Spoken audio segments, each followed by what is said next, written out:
Hello and welcome back to the Center for Critical and Cultural Theory. My name is Dr. Roger K. Green, and this is going to be a lecture on Homer's Odyssey, translated by Robert Fagles. We're doing a contextualized reading of Book 2, and this is for our class on Homer and the Critique of Western Civilization.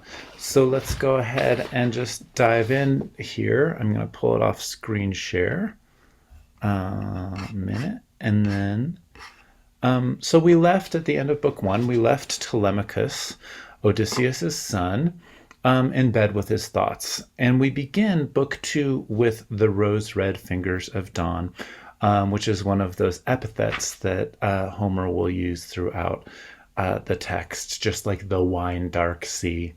And at the beginning of book 2 here, Telemachus has summoned the Achaeans to full assembly. Athena continues to favor him. She's boosting his glow and his confidence. She, even at the bottom of page 93 here, Athena lavished a marvelous splendor on the prince, so the people all gazed in wonder as he came forward. So it's not just that she inspires him from within, but she does the work of inspiring a kind of gaze and a kind of air of glorification, right, around Telemachus. We want to notice that the humans here mimic the gods in their organization of the assembly. Or, if you want to think about it in a more theological terms, perhaps the Greek gods are mimicking the behaviors, the social organizations that the humans have made, and the fact that the gods have assemblies in Greek culture as well. We want to notice that there's a special power and emphasis that's being placed on public speaking here. And this is why in the rhetorical tradition in the West, of course, there's an ongoing fascination with Greek culture, because there was this emphasis on speaking in front of different people. So when we're talking about a rhetorical situation, we're talking about who is speaking and who are they speaking to, and what is the context of that speaking, right? The most basic elements of a rhetorical situation. And we see that being employed throughout Homer's characters, or throughout Homer's texts, in various different situations. So here at the beginning of book 2, we have the elder lord Aegyptius, who speaks first. We get a little bit about who Aegyptius is. He is stooped with age, who knew the world by heart, which is a great phrase from Homer. For one dear son had sailed with King Odysseus, bound in the hollow ships to the stallion land of Troy, the spearman Antiphus. But the brutal Cyclops killed him, trapped in his vaulted cave. The last man the monster ate. Three other sons he had, one who mixed with the suitors, Eurynomus, and 2 kept working their father's farms. Still, he never forgot the soldier, desolate in his grief.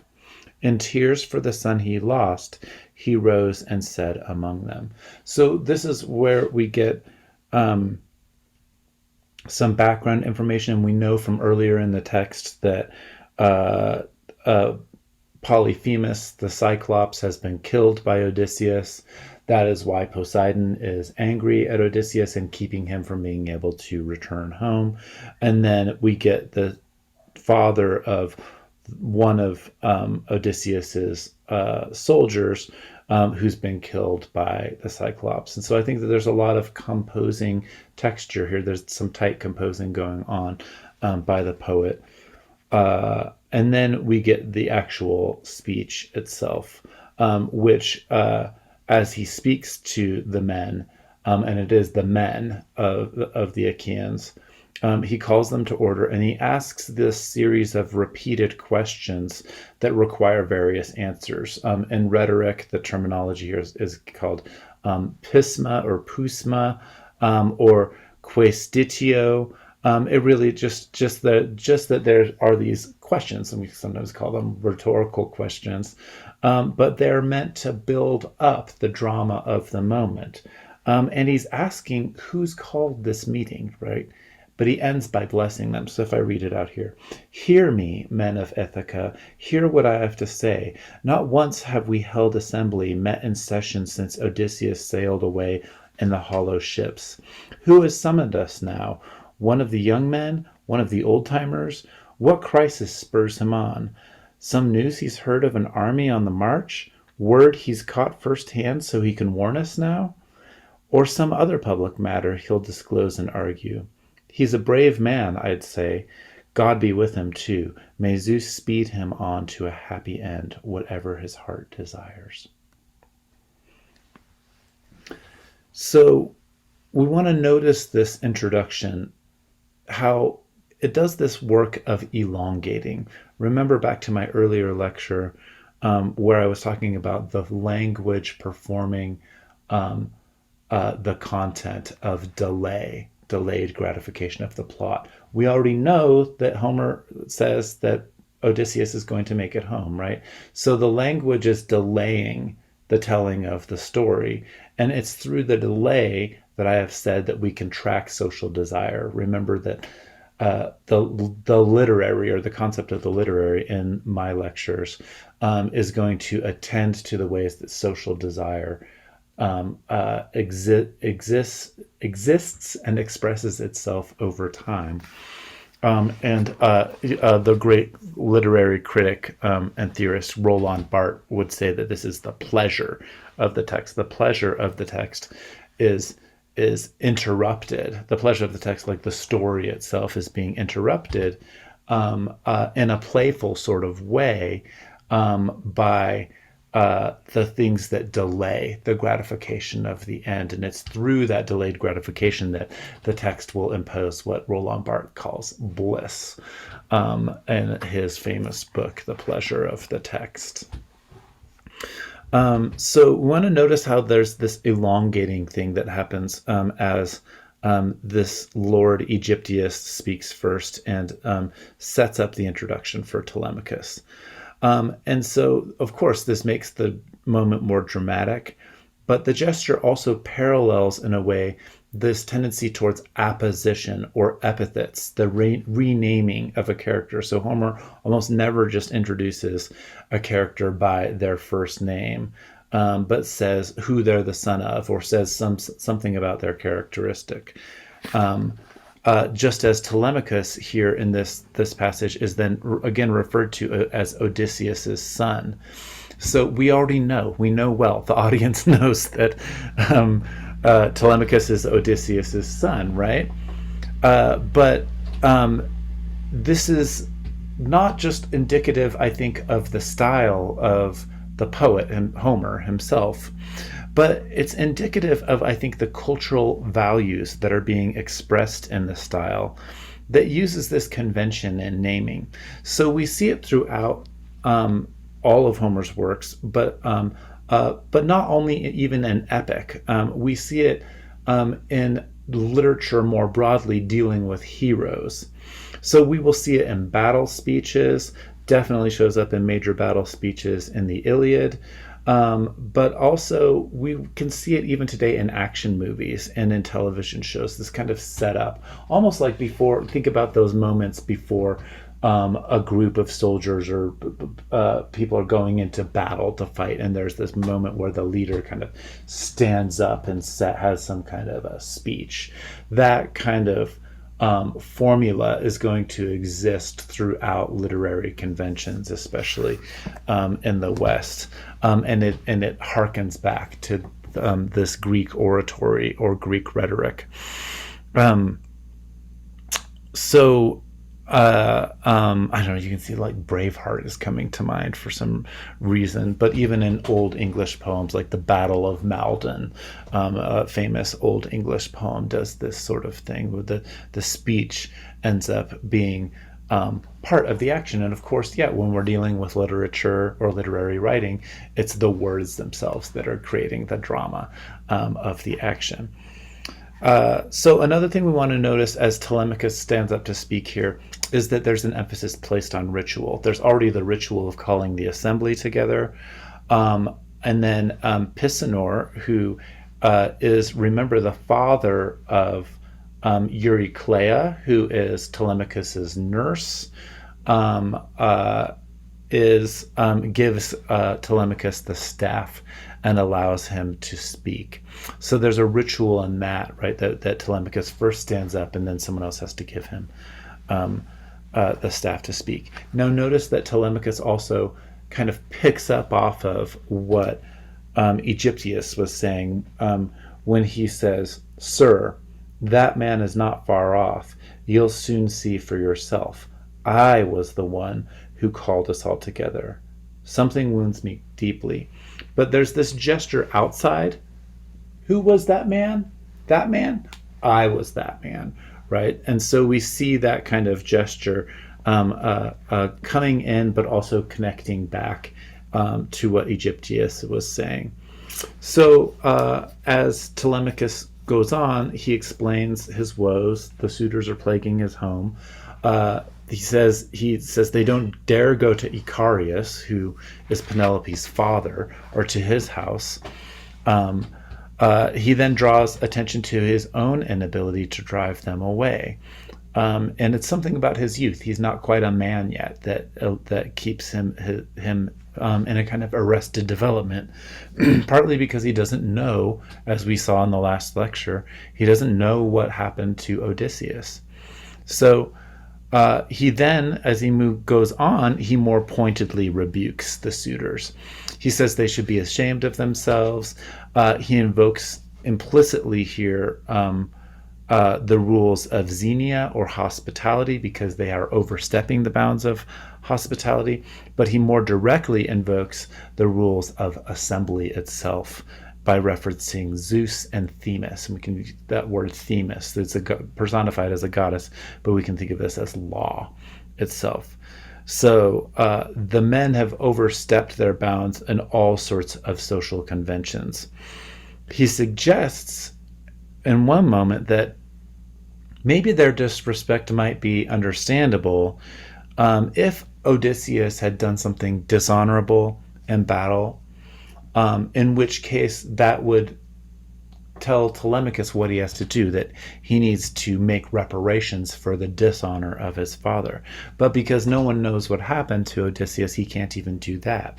And so this brings him to a moment of rage and grief where he throws down the staff and then breaks into tears. And Homer says, "Pity seized the assembly. All just sat there, silent. No one had the heart to reply with harshness." And so we've had this build up to the speeches, and then this dramatic ending, and then silence, right? This emotion is important, I think. It's an emotion that's echoed in Aristotle's conception of tragedy that invokes the audience's pity and terror. He says that that's something that dramatic performances do, especially tragedy. But importantly here, even in Homer, it's a public emotion, and it's made in assembly. So famously, later, and this is a little bit later on in Greek writing, Socrates, who's the philosopher character in Plato's work, in Book 10 of Plato's Republic, Socrates says that Homer is just amazing at this kind of ability to stir emotions. And he's wonderful, and even Socrates enjoys it. But he says that the stirring of these emotions in the reader or in the audience might be harmful to the ideal state or the republic, the public thing. That's what res publicum means in Latin, right? Is the public thing, the polis in Greek culture.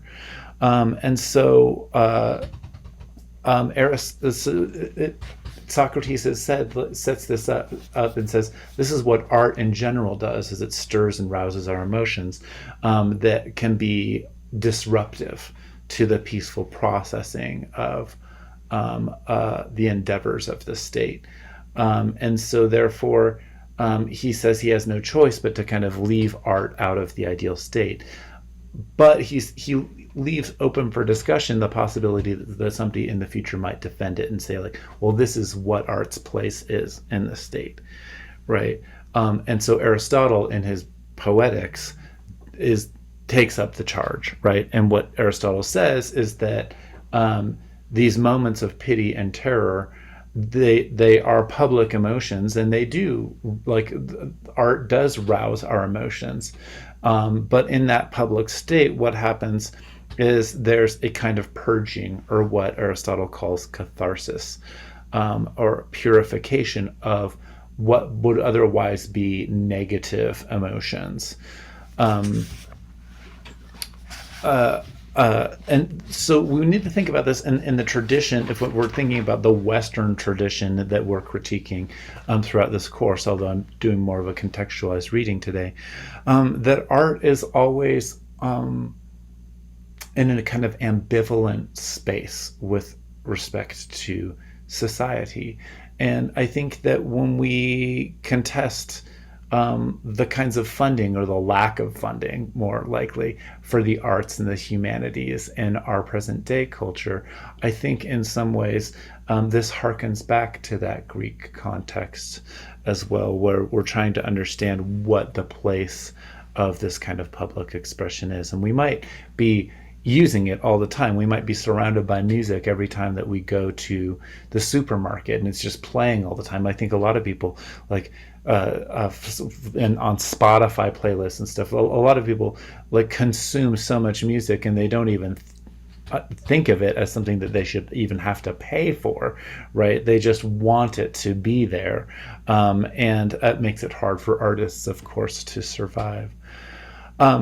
One other thing about catharsis, because I think that it gets used a lot, and it's an important word for criticism and for literary theory especially, is that in English we get this word catharsis in our language, particularly with an inflection of medical meaning.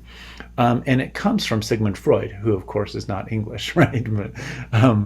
But the online etymological dictionary, or the Dictionary of Word Histories, states that originally medical in English, the word catharsis means of emotions, a purging through vicarious experience. And they trace it back to 1872, and to psychotherapy.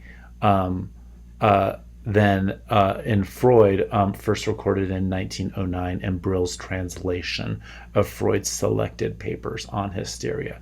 So our fascination with catharsis is also going to be rather recent as well. And I just want to sort of point that out when we're thinking about literary theory, and we come back to that as well.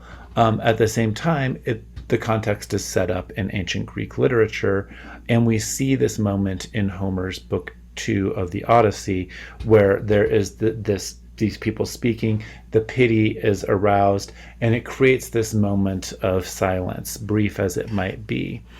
So after the moment of silence here, the suitor Antinous is the first one to respond to Telemachus. And he does so by shifting the blame from the suitors to Penelope, to Telemachus's mother. And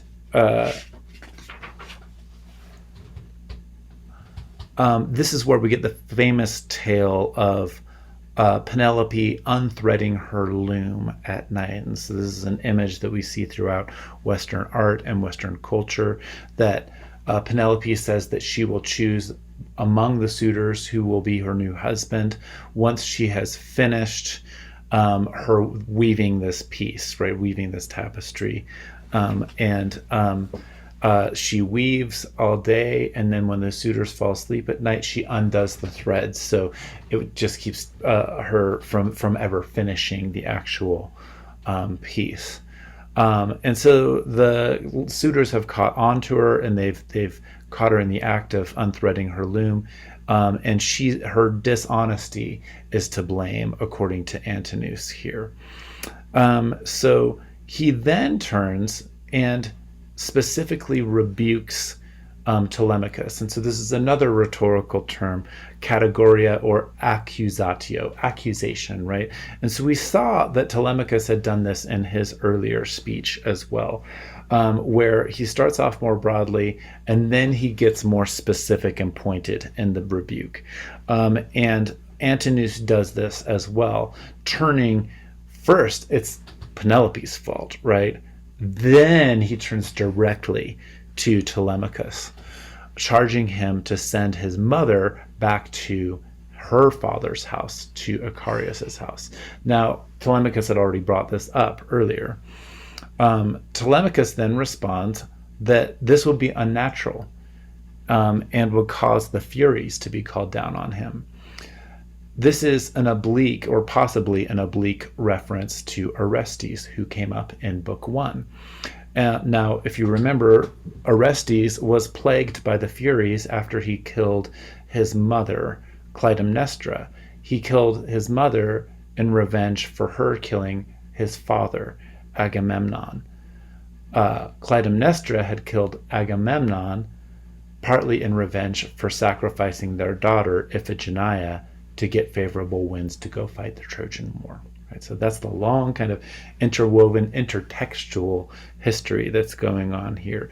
But Orestes, even though he's justified in one sense of the law in avenging his father's death, he is then set upon by the Furies for killing one of his parents, right? So he's broken another law, and this is where tragedy sort of sets in, is that the character is caught in a bind, right, that they can't get out of. So even though, as I said, with Electra, his sister, even though Electra was in support of the killing of Clytemnestra, she then feels duty bound to address her Clytemnestra's murder as well. And so it goes on and on, the repetition of violence, but particularly of violence that happens within families and that happens towards patricide, or towards the elders, oftentimes father, right? And we saw it already in Zeus and Kronos killing his father. And so there's, even among the gods, there's this repetition of the replacing of the old father through violence, right? And the prediction over and over again throughout Greek literature that in some way some sort of offspring, usually a son, is going to somehow come back and kill.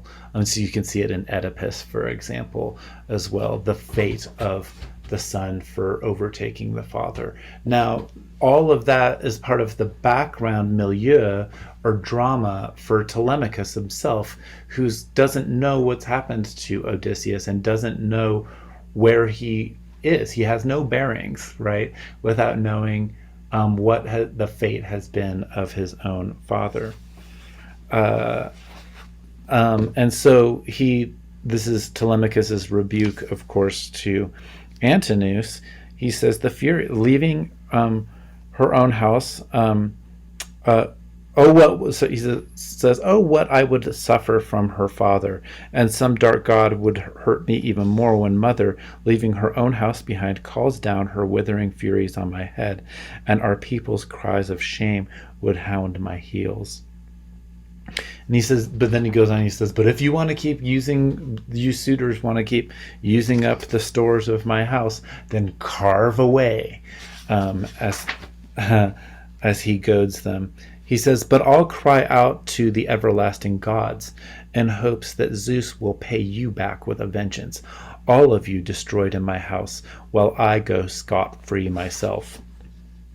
And this term scot-free keeps appearing in the Fagles translation. And if you look up the term scot-free, it's not actually in reference to Scottish people, although your ear might take you there. It's actually reference to a Scandinavian law or a medieval type of municipal tax. And so you're getting off tax-free. You're getting off without having to contribute to the community, I think is why Fagles has used this kind of Northern European concept to try and parallel something of the communitarian values of the Greek life. And so immediately after Telemachus says this, Homer says that, and to seal his prayer, far-seeing Zeus sent down a sign. He launched two eagles soaring from a high mountain ridge, and down they glided, borne on the wind's draft of a moment, wing to wingtip, pinions straining taut, till just above the assembly's throbbing hum, they whirled suddenly, wings thrashing, wild onslaught of wings, and banking down at the crowd's heads, a glaring, fatal sign, talons slashing each other, tearing cheeks and throats, they swooped away on the right through homes and the city. Again, now look, all were dumbstruck, watching the eagles trail from sight, people brooding deeply what might come to pass, until the old warrior Halitherses, Master's son, broke the silence for them. And then we get a little bit more about him, right? The one who outperformed all men in his time at reading bird signs. Something out of the omens rose and spoke, distraught for each man there. Hear me, men of Ithaca. Hear what I have to say. So we get a second address to the men of Ithaca. But this time it is in the context of the bird signs, right? And Telemachus has called upon Zeus. Then we've seen the signs. Hear me, men of Ithaca, hear what I have to say. Though my revelations strike the suitors first of all, a great disaster is rolling like a breaker towards their heads. Clearly Odysseus won't be far from loved ones any longer. Now, right now, he's somewhere near. I tell you, breeding bloody death for all these suitors here. Pains aplenty too, for the rest of us live in Ithaca's sunlight air. Long before that, we must put our heads together, find some way to stop these men, or let them stop themselves. Better for them that way by far. I myself am no stranger to prophecy. I can see it now. Odysseus, all is working out for him, I say, just as I said it would that day the Argives sailed for Troy, and the mastermind of battle boarded with them. I said then, after many blows and all his shipmates lost, after 20 years had healed by, he would come home unrecognized by all. And now, look, it all comes to pass. So here we've ventured into prophecy and ancient prophecy. And now we know, like, we get the 20 years date showing up. And this is also a parallel, I would say, to what actually happens in the climax of the Iliad, which we're not reading this summer, but some of you may have read Homer's Iliad. In one of the climactic moments of the Iliad, the kind of most powerful soldier of Troy, the hero Hector, sees bird signs as well, and he mocks the bird signs. And then Achilles, of course, demolishes Hector and goes and drags his body around the city. Really important moment in the Iliad. So we see bird signs and omens prophecies showing up here, and then immediately the suitors shoot it down. Stop, old man, says Eurymachus, Polybus's son, who rose up to take him on. Go on and babble your omens to your children. Save them from some catastrophe coming soon. I'm a better hand than you at reading portents. Flocks of birds go fluttering under the sun's rays. Not all are fraught with meaning. Odysseus, he's dead now. So there's contrast, right? Direct contrasts to what's been prophesied. Prophesized, excuse me. And he says, here's my prophecy, bound to come to pass. If you old codger, wise as the ages, talk him round, incite the boy to riot, he'll be the first to suffer, let me tell you. And you, old man, will clap some fine on you. You'll weep to pay, a fine to crush your spirit. So I think it's important here, the blame is being shifted over here to Halitherses. But also there's a disrespect for the aged that is going on. So it'll be your fault if Telemachus gets hurt in all of this. And then he says, Telemachus, here in front of you all, here's my advice for him. Let him urge his mother back to her father's house. So we get this again and again from the suitors. Urge him back, or urge Penelope to go back. So, well, rather, urge Telemachus to make Penelope go back to her father Icarius's house, where then she will be treated as if she were a maiden again, and then her father will help decide who the suitor will be, and have the new wedding. He says, "Who's there to fear, I ask you? Surely not Telemachus with his tiresome threats, nor do we balk, old man, at the prophecies you mouth. They'll come to grief. They'll make us hate you more. The prince's wealth will be devoured as always, mercilessly, no reparations ever." So again, that's a reference back to Telemachus's speech, right?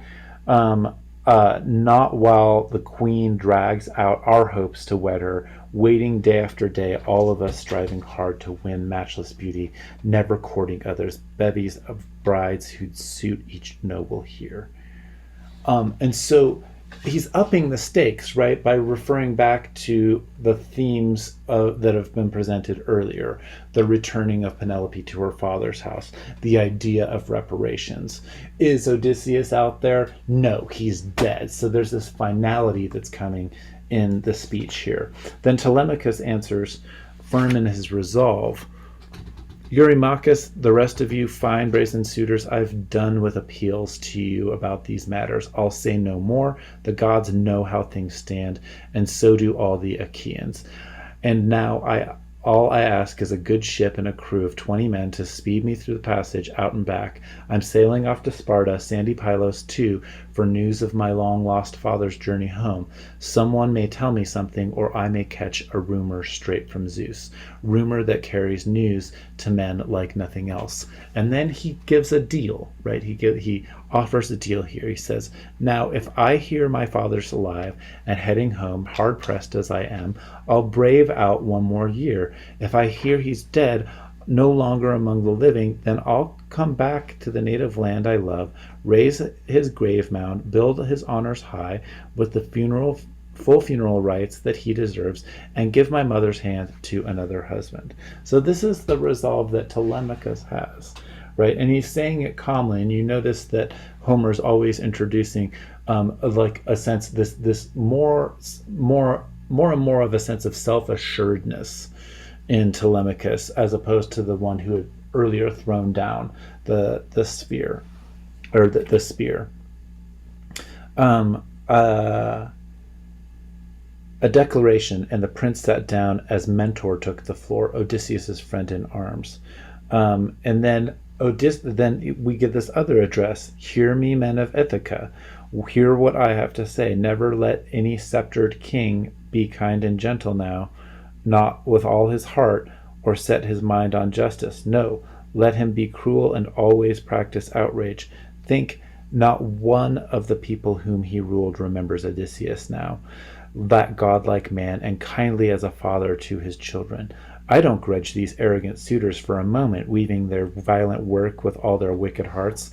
They lay their lives on the line when they consume Odysseus's worldly goods, blind in their violence, telling themselves that he'll come home no more. But the rest of you, and this is where there's the turn to the rebuke, the return to the accusation, right? That kind of intensification of the speech. The rest of you, how you raise my fury, sitting here in silence, never a word put forth to curb these suitors. And then we get the rebuke of Mentor, right, from Euenor's son Leocritus. And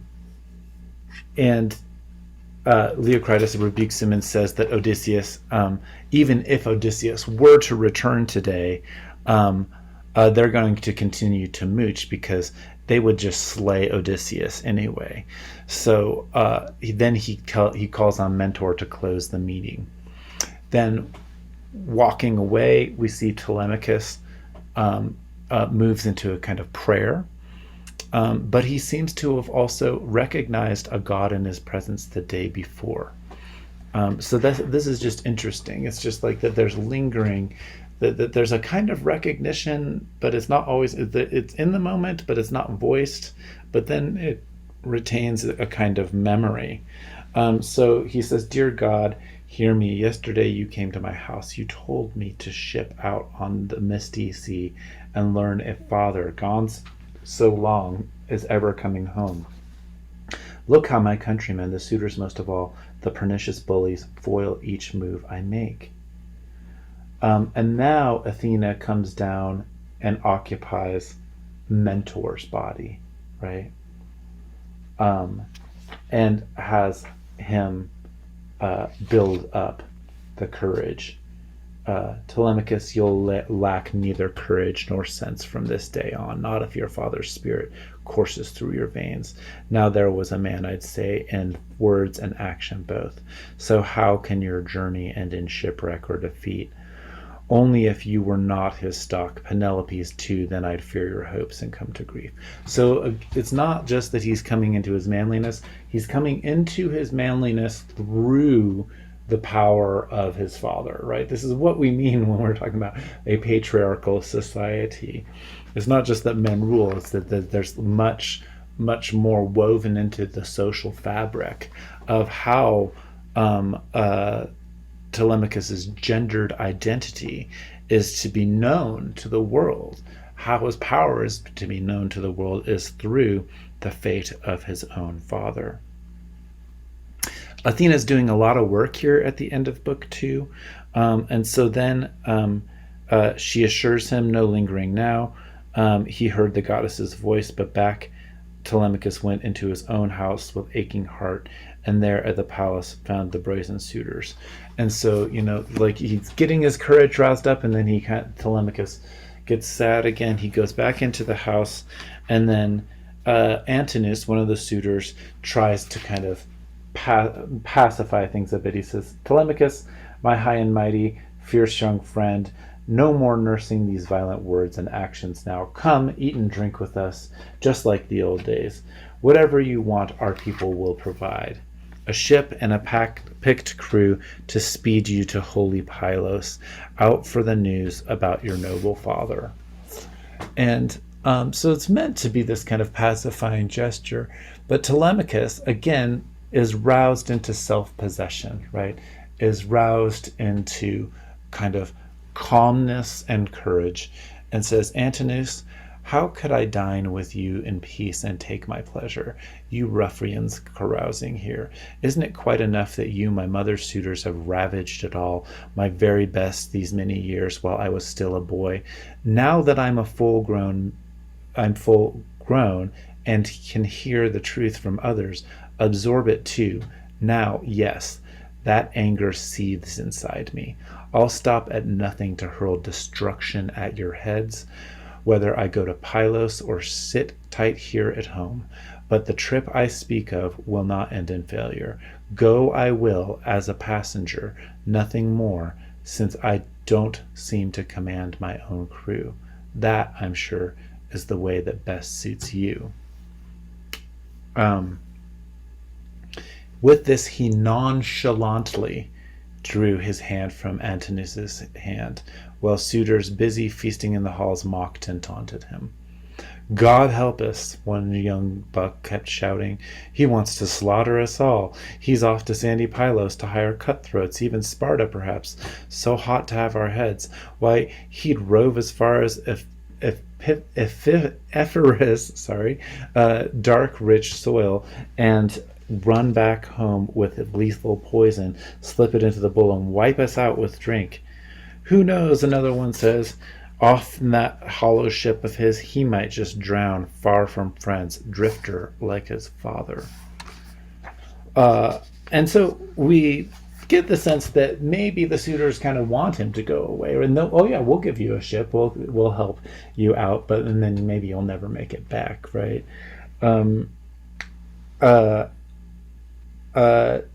Telemachus takes his leave, goes to the storerooms, meets Euryclea again, Pisanor's daughter of Ops, Pissenor's son. Pissenor had spoken first in the earlier chapter, so there's a kind of wrapping things up here in terms of the composition of the book. But they are also the people who are loyal to Telemachus and to Odysseus. Telemachus leaves some goods just in case Odysseus makes it home before him.